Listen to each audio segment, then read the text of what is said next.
We already saw what kind of company Ford really was back in the 70s, when the Ford Pinto had a tendency to burst into flames during collisions. Officially, that caused 27 deaths. Unofficially, the numbers range from 180 to 500, even 900. The real issue? Ford knew about the problem.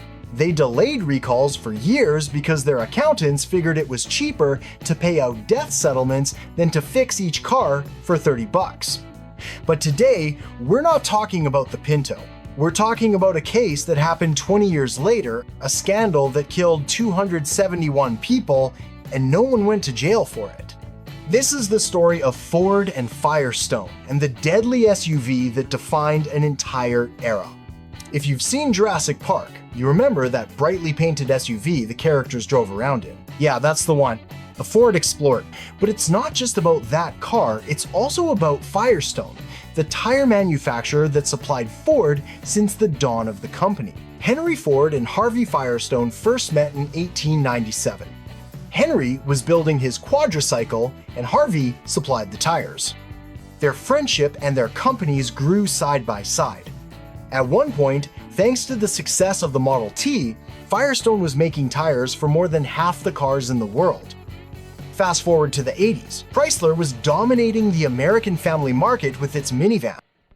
Ford wanted that market back, and that's how the Explorer was born in 1990. A family SUV, on-road, off-road, stylish, and rugged. And that thing sold 140,000 units the first year, double that the next. But here's where things went sideways. The Explorer introduced a whole new class of vehicles, which meant it needed a new kind of tire. Too big for passenger car tires, too soft for off-road tires. So Firestone developed 3 special models, the ATX, ATX2, and Wilderness AT. And here's the thing, you could blame Firestone and stop there, but Ford doesn't walk away clean either, because this story isn't black and white. Every few minutes, you'll probably change your mind about who's worse. Ford wanted the Explorer built cheap. That was priority number 1. So instead of designing a new platform, they just reused the chassis from the Ranger pickup. Leaf springs, high ground clearance, fine for a truck but terrible for a tall family SUV. The problem? That high roofline and long body raised the center of gravity. To fix that properly, Ford could have widened the axles by about 2 inches, but that cost money, so they didn't. Instead, they removed the roof reinforcements to save weight. So when an Explorer rolled over, the roof collapsed, often crushing everyone inside. Meanwhile, Firestone had its own problem at highway speeds. The tread would peel right off the tire, instant loss of control. Deadly. And both companies knew. They had internal reports, but did nothing. No recalls, no public warnings, because a recall would have eaten into profits. And we can't have that. That might mean some executive only buys 16 Rolexes that year instead of 17. Then came the National Highway Traffic Safety Administration. They went public, saying Ford and Firestone both knew about the defects, and when that happened, the press went nuclear. Lawyers piled on. Whistleblowers emerged. A Firestone lab tech named Bill Orr noticed the defect trend and warned his bosses. They ignored him. He took it higher and got fired.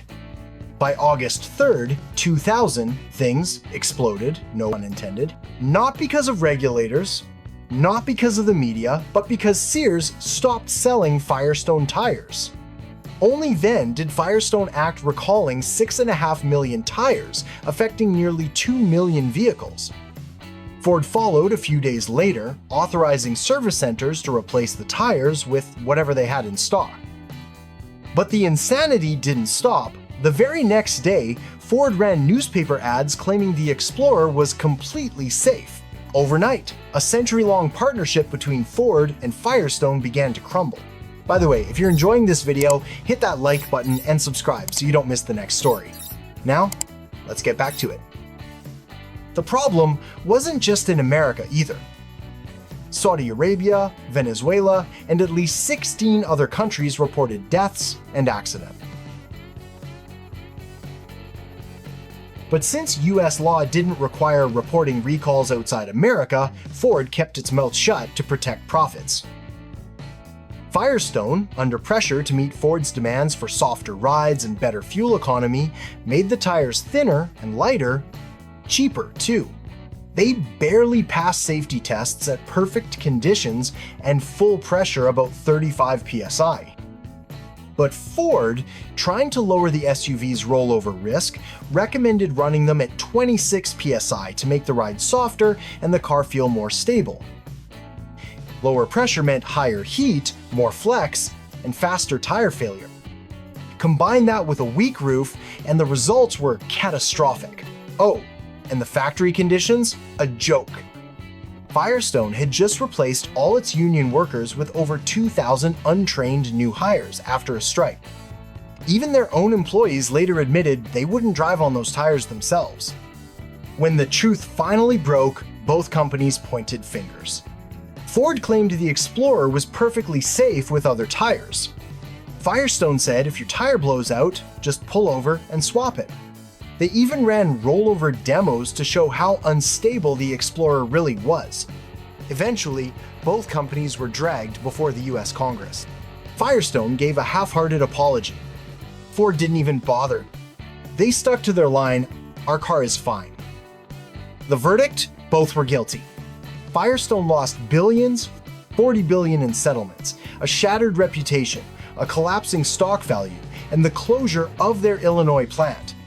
Ford also paid hundreds of millions, fired top executives, and in May 2001 officially ended its 104-year partnership with Firestone, the longest in auto history.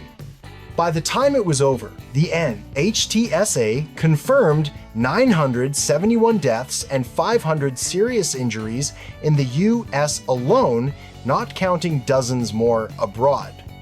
Try to imagine that many lives ruined all for corporate greed. So, who went to jail? Nobody. The legal system couldn't tie the deaths directly to individuals. Everything ended in settlement, money over justice.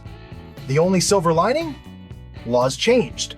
Manufacturers now must report safety issues worldwide. Tire standards improved. Factories modernized. But honestly, how do you wrap up a story like this? How do you find something positive in a tragedy caused by people who already had everything and wanted more?